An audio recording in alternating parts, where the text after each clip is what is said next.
আজকে যে চিকেনের রান্নাটা করছি এটাতে জল দেব না আর একটু বেশি তেল লাগবে। প্রথমে চিকেনকে ভালো করে ধুয়ে নুন লেবু মাখিয়ে নিলাম। তারপর রসুন, কাঁচা লঙ্কা, কাজু, গোটা ধনে, গোটা গোলমরিচ শুকনো খোলায় একটু নেড়ে নিয়ে ধনে পাতার সঙ্গে বেটে নিলাম।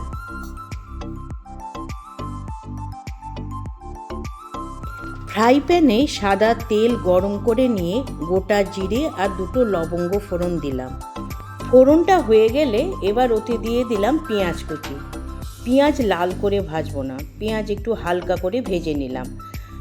পেঁয়াজটা ভাজা হয়ে গেলে তারপর ওতে দিয়ে দিলাম মাংস আর পেঁয়াজ একসঙ্গে ভালো করে ভাজতে থাকলাম।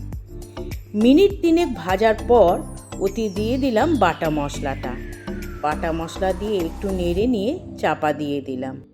মাংসটাতে একটু জলের ব্যবহার করছি না, মাংস থেকে যে জল বেরোবে ওতেই মাংসটা সেদ্ধ হয়ে যাবে। মাংসতে আগেই নুন একটু মাখিয়েছিলাম, তাই বুঝে পরিমাণ মতন আর একটু নুন দিয়ে দিলাম, দিয়ে আবারও চাপা দিয়ে দিলাম।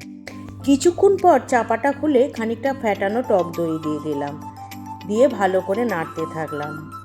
মাংসটা কম আঁচে রান্না করতে হবে, তেলে যত মাংসটা ভালো করে ভাজা হবে ততই খেতে সুন্দর হবে। মাংসটা সেদ্ধ হয়ে গেলে কাঁচা লঙ্কা আর ধনেপাতা ছড়িয়ে ইন্ডাকশানটা বন্ধ করে দিয়ে চাপা দিয়ে কিছুক্ষণ রেখে দিলাম। মাংস রেডি।